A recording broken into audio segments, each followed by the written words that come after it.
According to cross-country coach Brian Bill, the most commonly asked question is, what does a cross-country coach do?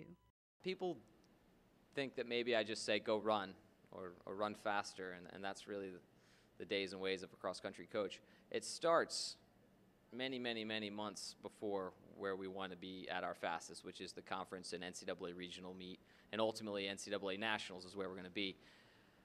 Summer training is about 60% of what we do, and it starts with a very methodical build-up in both volume and quality of running, and every runner's a little bit different. So I, as the coach, have to sit down and evaluate strengths and weaknesses of each runner, develop a summer training plan for each runner that they then follow through with. We stay in contact all the time.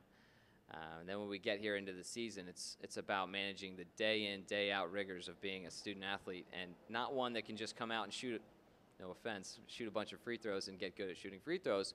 We have to be very aware of what we do to our bodies, because if any one day we're not ready to go, it affects our training, we get hurt, the season's shot. In Bill's first season at Flagler, he has discovered that the difference between Division I and Division II is minimal. Size, mostly. Expectations were a little higher, I would say, just based on the competition that you're forced to be up against every week. But when you talk about